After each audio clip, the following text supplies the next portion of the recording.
হযরত ওমর রাদিয়াল্লাহু আনহু বসে আছেন। ঠিক এমন সময় লোকেরা একটা যুবক ছেলেকে ধরে নিয়ে আসছে।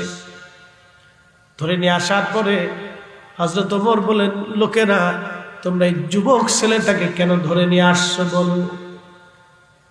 লোকেরা বলল, হুজুর, এই ছেলেটা আমাদের বৃদ্ধ বাবাকে পাথর মেরে হত্যা করে ফেলছে।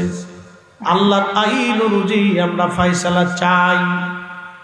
হযরত ওমর রাদিয়াল্লাহু আনহু বলেন, ঠিক আছে, যুবক বলো তুমি কি তাকে হত্যা করেছো? যুবক ডাক দিয়ে বলল, আমিরুল মুমিনিন, হ্যাঁ, আমি বৃদ্ধ লোকটাকে হত্যা করে ফেলছি। যুবক বলো, কেন তুমি হত্যা করছো, কারণ কি? তখন ওই যুবক ডাক দিয়ে বলল, আমিরুল মুমিনিন, আমার একটা উটের বাচ্চা ছিল।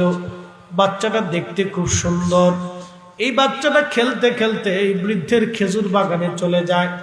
খেজুর বাগানে যাওয়ার কারণে ওই বৃদ্ধ একটা পাথর এনে পাথর নিক্ষেপ করে আমার ছোট্ট উটের বাচ্চার চোখ বের করে ফেলে দিয়েছিল। আমার আদরের উটের বাচ্চা চোখ বের করে দিয়েছে, আমি সহ্য করতে পারি না। আমিরুল মুমিনিন, আমি একটা মস্ত বড় পাথর হাতে নিয়ে বৃদ্ধের মাথা বরাবর মারছিলাম। আমি জানতাম না এই পাথরের এক আঘাতেই বৃদ্ধ মারা যাবে। হুজুর, হত্যা করার উদ্দেশ্যে আমি তারে পাথর মারি নেই, আমি তাকে ব্যথা দেওয়ার জন্য পাথর মারছিলাম। কিন্তু হুজুর, পাথরের আঘাত সহ্য করতে না পারে বৃদ্ধ মারা গেছে। আমিরুল মুমিনিন ডেকে বলল, যুবক, তুমি যেহেতু তাকে হত্যা করছো, আল্লাহর আইন অনুযায়ী তুমি এখন আসামি, মৃত্যুদণ্ড প্রাপ্ত। ফয়সালা হলো, তুমি যেহেতু হত্যা করছো, অতএব তোমাকেও হত্যা করতে হবে।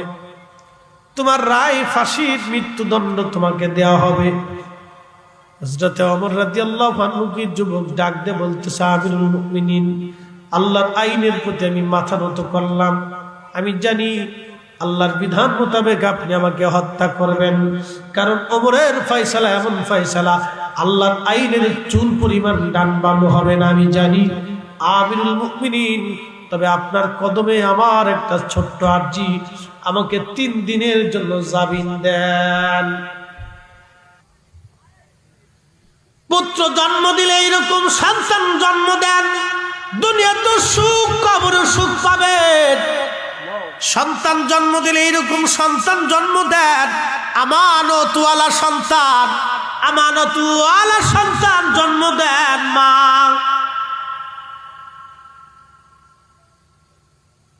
খুব মনোযোগ দিয়েন। ছেলেটা ডাক দিয়ে বলল, হুজুর, 3 দিনের জামিন আপনি আমাকে দিবেন। হযরত ওমর রাদিয়াল্লাহু আনহু ডাক দিয়ে বললেন, যুবক, 3 দিনের জামিন তুমি কি জন্য চাও? ছেলেটা ডাক দিয়ে বলল, হুজুর, আমি এই জন্য জামিন চাই, আপনি যদি আমাকে হত্যা করেন, মেরে ফেলে দিতে পারেন, কিন্তু আমার একটা ছোট ভাই আছে, আমার আব্বাজান মারা গেছেন।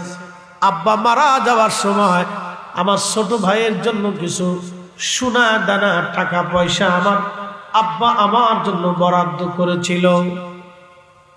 আমার ছোট ভাইয়ের জন্য বরাদ্দ করেছিল, অর্ধেক আমাকে দিয়েছে, অর্ধেক আমার ছোট ভাইটাকে।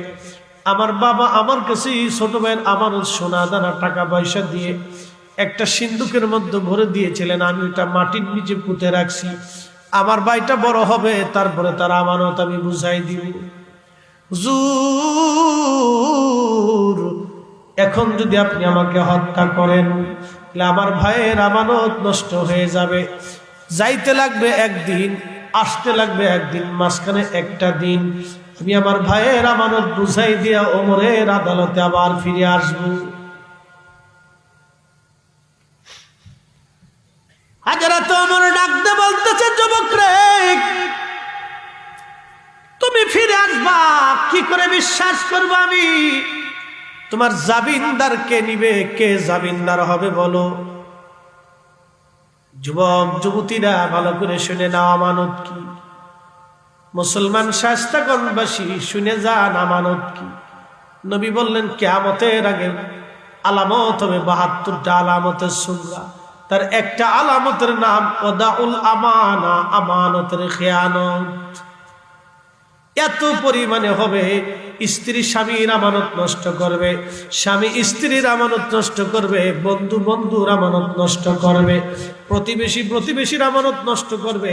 টাকা আওলাদ নিবে, দিতে চাবে না, টাকা নিবে আর দেবে না।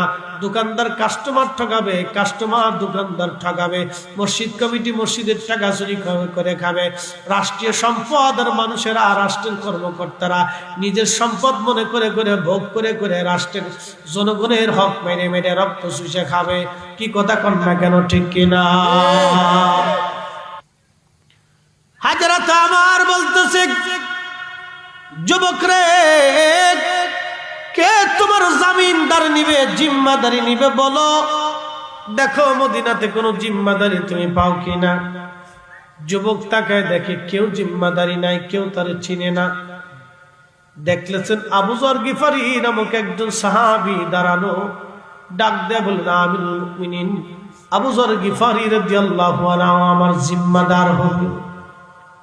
হযরত ওমর ডাক দিলেন, আবু যর আপনি কি তার জিম্মাদারি নিবেন? আবু যর বললেন, হ্যাঁ আমিরুল মুমিনিন, আপনি ছেলেটাকে জামিন দিয়ে দেন, আমি তার জিম্মাদারি নিলাম। ছেলেটা চলে গেল। হযরত ওমর বলেন, আবু যর এত বড় রিস্ক তুমি কেন নিলে? তারে তুমি চিনো না, যদি ফিরে না আসে হত্যার দিয়া তো তোমার উপর বর্তায় যাবে। আবু যর বলেন, হুজুর আমার মন বলে সে ফিরে আসবে, আমার মন বলে সে ফিরে আসবে। যুবক চলে গেছে। 3 দিন পরে ওমরের আদালত আবার বসা। আসর নামাজের পরে ছেলে আসবে ফিরে, সন্ধ্যার আগে, সূর্য ডোবার আগে আসবে। হায় হায়, সূর্য ডোবার ভাব এসে গেল, সূর্য কুসুম আকৃতি নিয়ে নিল। তখন ও যুবক আসে না, কারণ কি? হযরত সাহাবীরা কেঁদে ফেললেন। বাদীদেরকে ডাক দিয়ে বলেন, বাদীরা রে, মামলা উড্ড করে নাও। আজকে একটা যুবকের জন্য নবীর একজন সাহাবী আজ মারা যাবে, নবীর একজন সাহাবী মারা যাবে, তোমরা মামলা উঠায় নাও। বাদীরা বললেন, না, বাবার হত্যার ফয়সালা না নিয়ে আজকে আমরা যাব না। হযরত সাহাবীরা কাঁদতেছে, ওমরের রায় তো পরিবর্তন হবে না। বাদীর আসামির মামলা এখন জামিনদারের ঘাড়ে চাপবে, ছেলে যদি না ফিরে আসে। এমন সময় দেখে যুবক দৌড়ায় দৌড়ায় হাঁপায় হাঁপায় আসে, সালাম দিয়ে বলেন, আসসালামু আলাইকুম ওয়া রাহমাতুল্লাহি ওয়া বারাকাতুহু।